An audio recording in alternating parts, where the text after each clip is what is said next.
If you live in the United States, there's probably a thing that you didn't know was a Wilson, and you've probably seen it 1,000 times. You'll point at it and tell the person next to you, "Hey, did you know that's a Wilson?" Welcome to another episode of the Cuz Wilson Show. This is where we talk about people, places, and things named Wilson.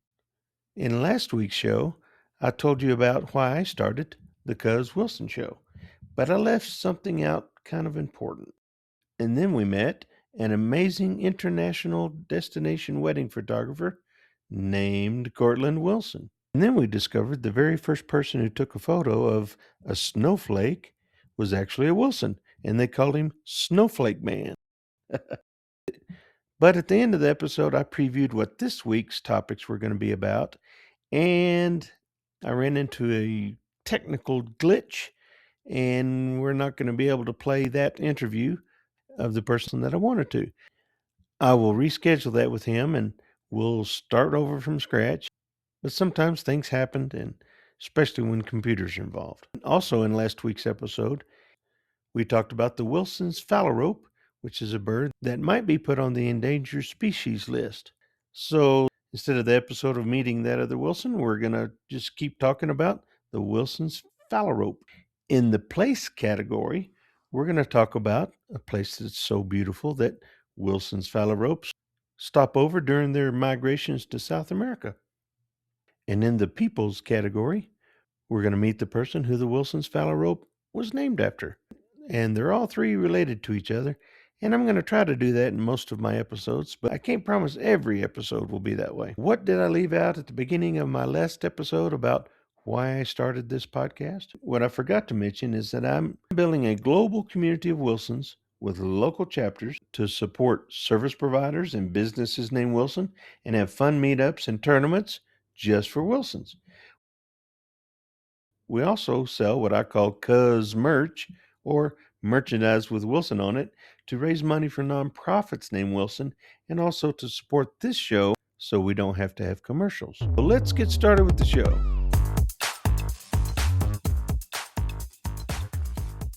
Today's show topic is the thing category of people, places, and things, and it's a very progressive bird, you might say. After the Wilson's phalarope was in the news last week, it sparked some questions. I had to go find out what's so special about the Wilson's phalarope, and since there are 3 different phalaropes, why was it called the Wilson's phalarope? I gathered just the information about the Wilson's phalarope and had Mary at Notebook LM do a review for us. You know, in the animal kingdom, you kind of expect certain rules, right?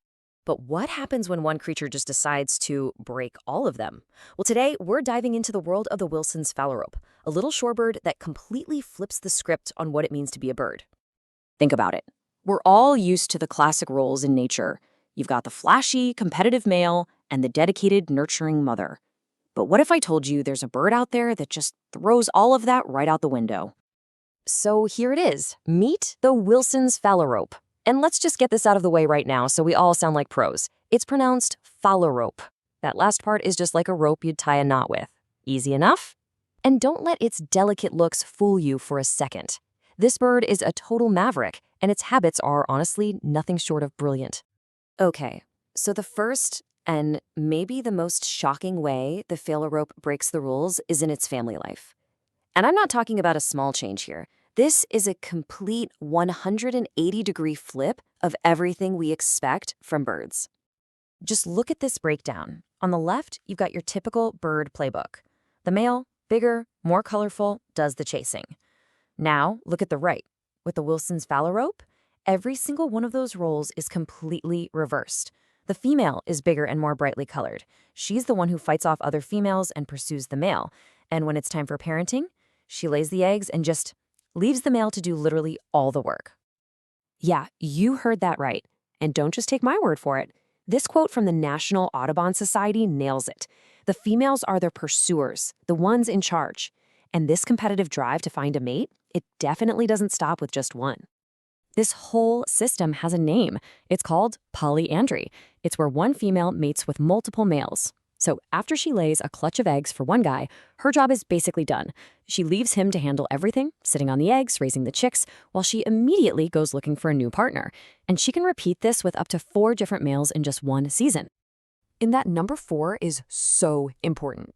Each male is left to incubate and raise a clutch of exactly 4 eggs all by himself. You see, this strategy lets the female maximize the number of offspring she can have. She's essentially outsourcing all the parenting to a whole team of dedicated single dads. It's wild. So their family life is totally upside down.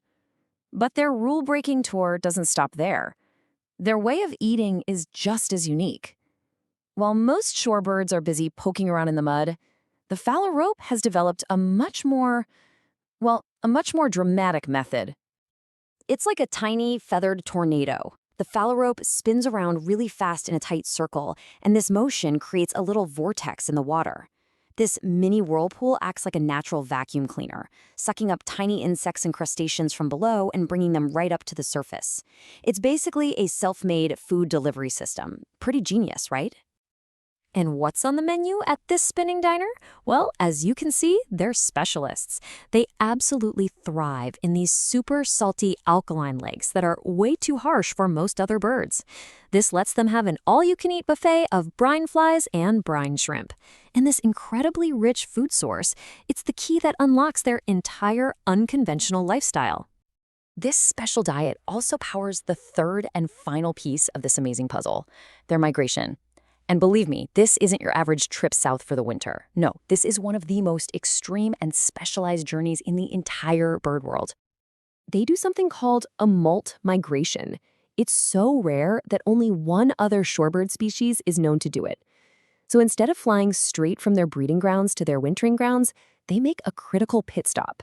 At these special spots, they replace all their feathers and, more importantly, they pack on a massive amount of fat for the next leg of the journey. So the whole adventure starts on the prairies of North America. Once breeding season is over and the males are busy being single dads, the phalaropes start gathering up for this next incredible phase. And this is that critical pit stop. Almost the entire world's population of Wilson's phalaropes gathers at just a handful of these salty lakes, like the Great Salt Lake in Utah or Mono Lake in California. And for a few weeks, they do nothing but feast on that endless supply of brine shrimp and flies. The whole point of this massive feast is pretty dramatic. In just a few short weeks, they can actually double their body weight. They add a full 100% of their mass in fat. This is the high-octane jet fuel they need for what's coming next. In fact, some of them get so heavy they literally can't even fly for a little while. Once their new feathers are in and they are completely fueled up, they take off. Their destination is thousands of miles away in the saline lakes of South America. And they make this insane journey all in one go. We're talking about a single, non-stop flight of over 6,000 miles. Just think about that for a second. This is a bird that weighs only a couple of ounces, flying continuously for days on end, powered entirely by the bugs it ate at 1 or 2 specific lakes. It is truly one of the most incredible feats of endurance in the entire natural world. So when you start to connect all the dots, the reversed family roles, that unique spinning feeding technique, the epic migration, a really clear picture starts to form. The Wilson's phalarope isn't just some quirky rule breaker. It's an absolute master of specialization. This is really the phalarope's rebel playbook, isn't it? Every single one of its unique traits is a perfect adaptation for a very, very specific lifestyle. It's all interconnected, and it all revolves around the super rich environment of just a few special salty lakes spread across 2 continents.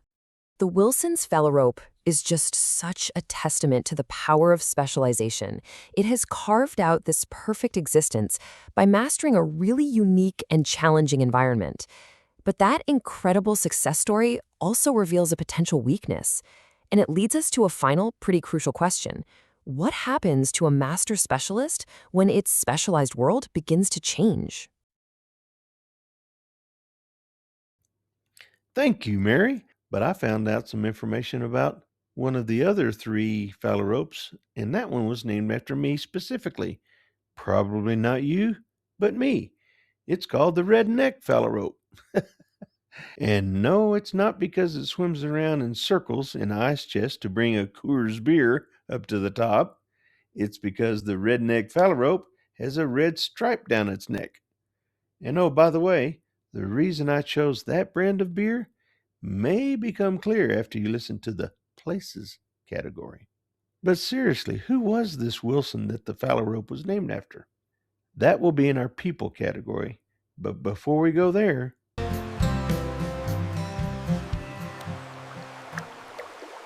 Do you want to hear an Uncle Willie joke?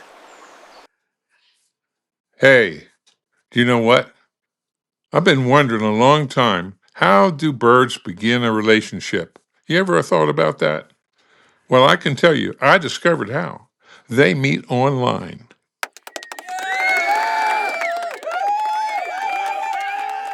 well, that joke was cleverly related to our birds topic, and it was sent in from Nick. Thank you, Nick. But he wasn't from Nicaragua. Well, let's keep this going. This is going to be fun. I want you to go to the home page, and at the bottom right, there is a microphone, a black circle with a microphone in it. Click on that and record your Uncle Willie joke, and I want to play yours and make you famous too, just like Nick. Okay, back to the show. The people category. Have you heard of the Audubon Society? Some of you race car enthusiasts are probably thinking, no, but I've always wanted to drive on that real fast road in Germany. Well, I've driven on it and I was going 200 kilometers an hour at night in the rain, and I was passed up like I was sitting still. And for us Yanks, that's about 125 miles an hour. But that's the Autobahn, not the Audubon Society. The Audubon Society is all about birds, and it was named after the famous ornithologist named John Audubon. That has a cool ring to it, doesn't it? Not the word ornithologist. I was talking about John Audubon. That's got the cool name to it. Anyway, ornithology. What does that mean? Well, ornithology, ornithology is the scientific study of birds. Well, in our last episode, I talked about who inspired me to start a podcast, and now we're going to learn about an ornithologist who inspired John Audubon. Today, we're going to talk about a man you've probably never heard of. But here's the thing. His work literally created the foundation for an entire field of science here in America. It's a story about a forgotten pioneer and the much more famous guy who ended up standing in his spotlight. So let me just ask you, who do you think of as the father of American ornithology? You know, the scientific study of birds. When you picture those classic old-school bird illustrations, I bet one name just flies right into your head. But was he really the one who started it all? Well, the man who truly holds that title is this guy right here, Alexander Wilson. He was a Scottish immigrant who landed in America with practically nothing to his name, and he would go on to completely change how we see the natural world around us. And that gets us to the central mystery of this whole story. On one side, you've got John James Audubon. His name is basically synonymous with birds, right?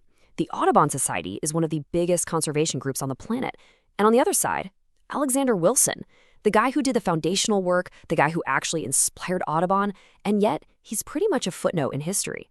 So how does that happen? Why is one guy a household name while the other is all but forgotten?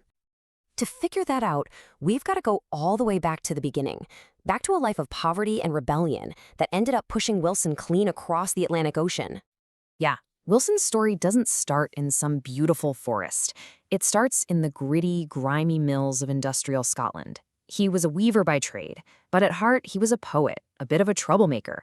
He wrote these really sharp, satirical poems about the awful conditions for the mill workers, which, you guessed it, landed him in jail. With his reputation shot, he did what so many others did. He sailed for America, hoping for a fresh start. But the American dream wasn't exactly waiting for him with open arms. He was broke, he bounced around from odd job to odd job, and eventually landed in the one profession he absolutely hated, being a school teacher. I mean, just listen to the despair in his own words here. He felt trapped, like a prisoner re-entering his dungeon. His creative soul was just being crushed. The guy was completely and utterly lost. And then, right when he basically hit rock bottom, something amazing happened. A complete accident of geography put him right next door to the one person in all of America who could see his hidden potential. This is the moment everything pivots. This is where a frustrated poet starts to transform into America's greatest naturalist. So, who was this new neighbor? His name was William Bartram. And Bartram wasn't just some guy with a nice garden. He was one of the most famous and respected naturalists of his day. He saw something in Wilson, this intense curiosity, this sharp eye for detail, and he opened up his entire world to him, giving him free run of his incredible library and gardens. This friendship was the spark that lit the fuse. Bartram was the one who encouraged Wilson to put down his pen and pick up a paintbrush. At first, Wilson's drawings were, well, not great. But Bartram kept pushing him, telling him to sketch the birds in his garden. And suddenly, everything clicked. All that passion, that poet's eye for detail, it all found a new home. The dungeon of his life finally had a window with a spectacular view. And his ambition just went through the roof. He didn't just want to draw a few birds for fun. No, he decided, with almost zero money and no formal training, mind you, to do something nobody had ever even tried before: create a massive, multi-volume encyclopedia of every single bird in the United States. It was an absolutely bonkers idea. Okay, so dreaming up a crazy plan is one thing, but actually doing it? Well, that turned out to be a monumental task that would take up every last ounce of energy he had for the rest of his short life. First problem, money. His publisher was interested, but they said they'd only fund the project if Wilson could find 200 people willing to subscribe up front. So, on top of everything else, he now had to become a traveling salesman for a book that didn't even exist yet. And can you imagine that sales pitch? The price for the full 9-volume set was $120. Now, that might not sound like a crazy number today, but in 1808, that was the price of a small farm. He was literally asking people to bet the farm on his dream. And the process itself was just staggering. For every volume, Wilson had to travel thousands of miles, a lot of it just on foot, to find and collect the birds himself. Then he'd draw them. Then he had to manage the super complicated engraving process. Then he had to supervise a team of people who hand-colored every single illustration in every single book. And after all of that, he was still the lead salesman, knocking on doors from Maine to Savannah. And he knew this whole thing might kill him. This quote, "This isn't him being dramatic. This is a man looking at the impossible mountain he has to climb and being brutally honest about the fact that he might not make it to the top. But he was going to try anyway." But here's the thing. What made his American ornithology so incredibly important wasn't just how hard he worked. It was a complete game changer. The work itself was revolutionary. Before Wilson, most books about birds were kind of a mess. They're full of folklore and weird drawings based on poorly stuffed museum specimens. Wilson brought real science to the table. He was the first person in America to use the Linnaean system, the whole genus and species classification we still use. He drew birds in their natural habitats, showing how they actually lived and behaved.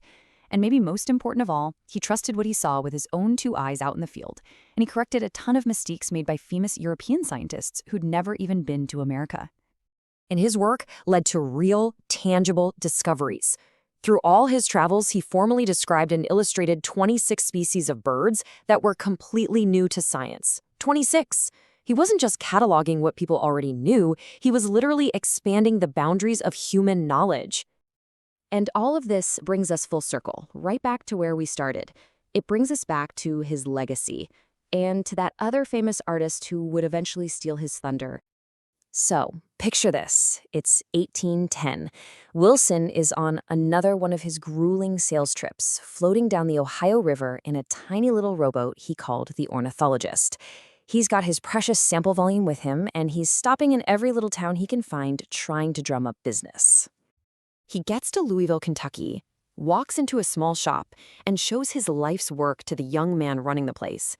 The shopkeeper is really impressed, but then he politely says no, he won't subscribe, because he claimed his own drawings of birds were actually better.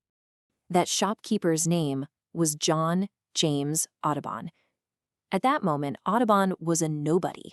And it was almost certainly this very encounter, seeing what Wilson had managed to create against all odds, that planted the seed for Audubon to create his own, even bigger, even more dramatic book of birds. He saw Wilson's beacon and decided to follow it. And that's really the heart of it all. Wilson died in 1813. He was only 47. He died from exhaustion and disease before he could even finish the final volume of his masterpiece. He died poor, a man driven by a quest for scientific truth, not by a desire for fame or money. And while Audubon would later find both of those things with his incredible art and his genius for self-promotion, his entire career was built on the foundation that Wilson laid. So the next time you see a field guide or look at a beautiful painting of a bird, just remember the forgotten father, Alexander Wilson, the man on whose shoulders they are all standing. Thanks again for that review. And I even did more research about the 26 species Wilson identified. 4 more birds were named after him, like the Wilson's warbler, the Wilson's storm petrel, the Wilson's plover, and the 5th one was the Wilson's snipe. Yes, there really is a bird called the snipe. When I heard it and used it, I thought it was just a made-up term. I didn't know there was really such a thing as a snipe bird. Some of you might remember there's a term called let's go snipe hunting. What we would do is we would tell the girls, let's go through the woods and go snipe hunting. And then that would give us the opportunity to sneak in a kiss. Oh, the olden days. But it turns out there really is a snipe. So if you were lured into the woods for a kiss and you thought the guy was just making it up and there was no such thing as snipe hunting, you need to call him up and apologize and say, you know what? I found out that you weren't lying. There really is a bird named snipe. Okay, now it's the Cuz Quiz of the Week segment.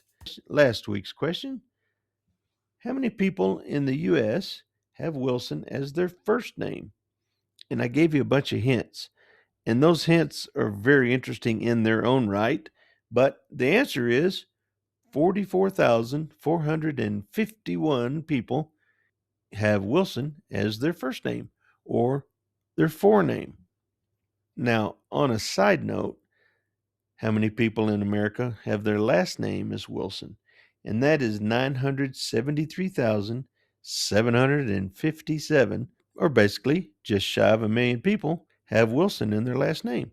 Now that doesn't include other spellings of Wilson, like with 2 L's or a E on the end of it or anything. That's just with the spelling Wilson. So if you combine all the different spellings and variations of Wilson, there's more than 1,000,000 in America, and we're the 14th most common name in the United States. Now, this week's Cuz Quiz is, what vice president was named Wilson? Don't go look it up. Go ask a bunch of old people and see if you can catch them. And then next week, I'll tell you the answer to that one. And now it's time for the places category. This week's places category also relates to the Wilson's phalarope, because this place is in Colorado, where a lot of Wilson's phalaropes stop over on their migration all the way down to South America. Not just Utah, but Colorado also has some salty lakes in their state, and there's some even in the Denver metro area where I live. Now it's time to hear about a beautiful place in Colorado called Wilson.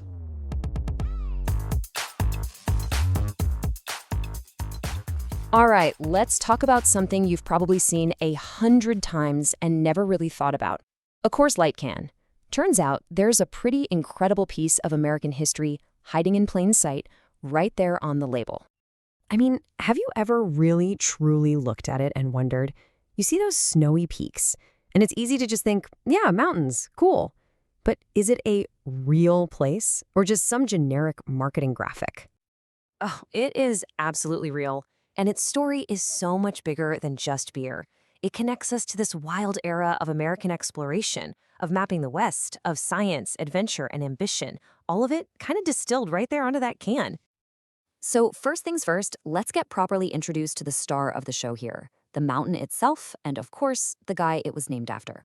This is Wilson Peak. It's a 14er, which means it's over 14,000 feet tall, and it's located in the San Juan Mountains of Colorado.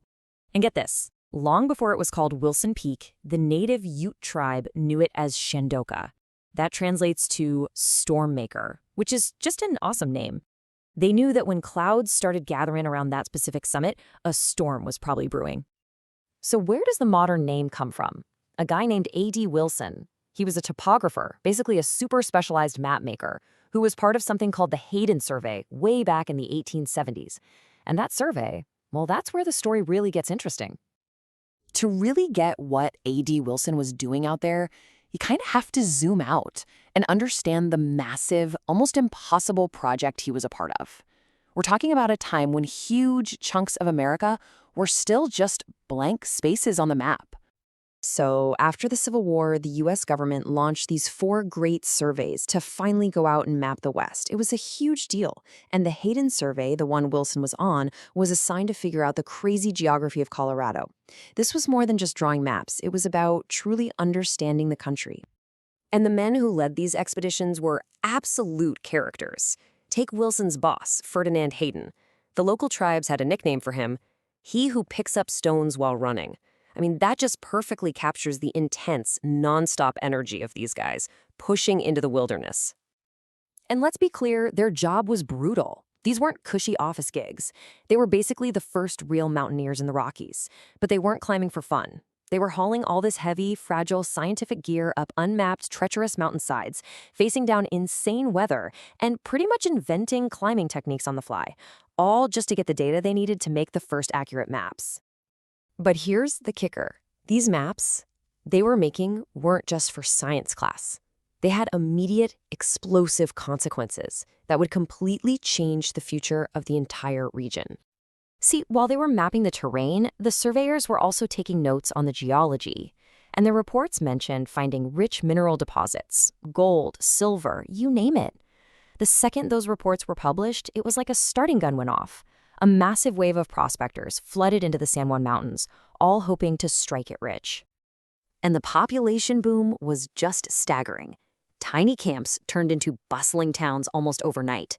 A place like Silverton, for example, swelled to about 5,000 people in the late 1870s. For a little while there, it was the 3rd largest city in all of Colorado. The surveyors didn't just draw the maps, they basically created the destinations. So you have these really distinct waves of people coming to the very same mountains. You've got the surveyors, who were driven by science and discovery. Then came the prospectors, driven by the dream of finding wealth. And now, today, you have modern climbers, who are driven by recreation and personal challenge. In a way, they're all carrying on that original spirit of adventure, just for different reasons. And all of that whole rugged history, brings us right back around to the beer can in your fridge. It's the story of how this one mountain became a powerful modern-day symbol. So in the mid-2000s, Coors chose Wilson Peak for its Coors Light branding. Now, why this one? They've never officially said, but you just have to look at it. It's got that perfect, sharp, iconic shape that just screams wild and tough. It perfectly captures that Rocky Mountain image they're going for. And it's not just Coors. Wilson Peak is kind of a celebrity in its own right. You've probably seen it in a ton of Jeep commercials. It also had a big-time role in Quentin Tarantino's movie, The Hateful Eight. And hey, if you ever find yourself skiing in Telluride, you can actually see that perfect can view for yourself from the resort gondola. Of course, we have to talk about the Blue Mountains. How does that actually work? Well, it's not magic. It's just some really neat chemistry. The label is printed with something called thermochromatic ink. Basically, it's a mix of 3 things. When the can gets cold enough, one of those ingredients, the solvent, hardens up. That allows the other 2 parts to mix together, and poof, the mountains turn blue. It starts happening at 48 degrees and is fully blue by 40. So when you really think about it, that entire incredible legacy, the grit of A.D. Wilson and the surveyors, the relentless drive of the prospectors, all of that real tough history has been perfectly distilled into one simple marketing slogan: as cold as the Rockies. The story of Wilson Peak is just a great reminder that history isn't just locked away in books. It's all around us, sometimes on the most ordinary things. It really makes you wonder, right? What other amazing stories are just sitting there, hiding in plain sight on our grocery store shelves? Thank you, Notebook LM, for that fun story. Well, even though Coors beer is made in Golden, Colorado, most people from Colorado don't know that the name of the mountain on the side of the Coors Light can is a Wilson. Yep, and you can say you were named after that mountain. That's because that mountain was named before you, so you were named after on the beer can.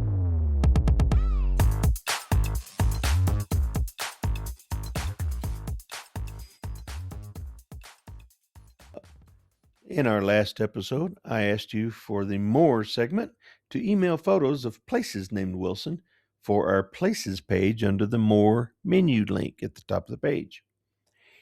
But what would really be cool is if you had a picture of you standing in front of Wilson Peak. Or maybe you could have a picture of you standing on the top of the Telluride ski area in front of the ski lift with Wilson Peak in the background. That'd be awesome. So this week in the More segment, I have a page called Cuz Pets. So if your pet is named Wilson, I want you to take a picture of it and email that to us so we can put it on that page. And now it's time for Wilson's in the News. In the 1970s, there was a sitcom called Sanford and Son. The actor who played the son of Sanford and Son is Damon Wilson, and he passed away just last week on January 30th. On a more exciting note, North Carolina's Caleb Wilson set a new Tar Heels freshman record in basketball. For the U.S. women's national team, soccer star Sophie Wilson should be ready for the next tournament coming up in March, and that's called the She Believes Cup. You see, she just had a child a few months ago, and she's frantically trying to get back in shape to play in this tournament. Her husband should be able to help out a little bit because he's the wide receiver Michael Wilson for the Arizona Cardinals, and they didn't make it to the Super Bowl, so he has a little more time on his hands to watch after the baby while Sophie gets ready for the season. Now, there's more in our Cuz Buzz newsletter for sports and other people in the news, and since there's so many more articles about Wilson's in the news of sports and other articles, we put those in the Cuz Buzz newsletter that you get. It's free when you sign up, when you join our CuzCom community. You just go to the homepage and scroll down to the bottom and look for CuzCom. Thank you for listening, and before you hit follow and like, leave a review if you want, but the main important thing is share the Cuz Wilson Show with all the Wilsons in your area. See ya, Cuz.